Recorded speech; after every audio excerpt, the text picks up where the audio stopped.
اوكي تلي كورن كوميركي مدحوينه maanta ku yimid halkan oo kuma intumisay bismillah caawa galabta waxaa si kadisaan ugu yimid kormeer oo madaxweynaha anigu ku guda jirnay shir maalmeedka caadiga ah oo shirka amniga guud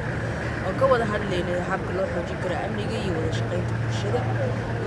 madaxweynaha si kadis buu ugu yimid wuxuu maxaan ku raadaaday la dardaarmay saraakiisha oo howlgallada ku jirta wuuna kala dardaarmay in bulshadana lala shaqeeyo howlgalladana la xoojiya bulshadana dibna noo soo xasuusiyay maadaama ciidanka booliiska Soomaaliyeed uu yahay hooyada ciidamada qalabka sida ina anaga noqono tusaalihii dowladnimada intaasay tumuuday madaxweynaha uu nagala dardaarmay maanta si kadis uu noogu yimid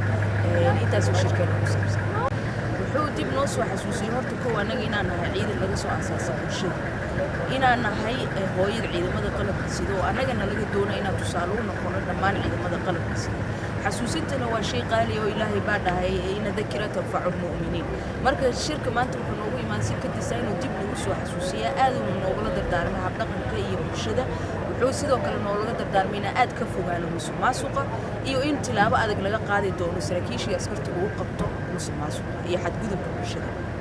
arrintaasna mar labaad wuxuu xoojiyay bulshada marka fariintu ka wada bulshada madaxweynaha uu yahay ayuu maanta nala wadaagayay waxa keenay inuu nala dardaarmo shirkana si kadis loogu imaadana taas baa horta ku ka ahayd wuxuuna aad sidaan u sheegaba noogula dardaarmay inaan lagu xadgudbin bulshada anagoo sugidda amnigana ahmiyadda koowaad siinayna in maxaan ku radaa bulshadana loo naxariisto loona fududeyn intaa u fududeyn karno annagoo ah ciidankii laga soo aasaasay bulshada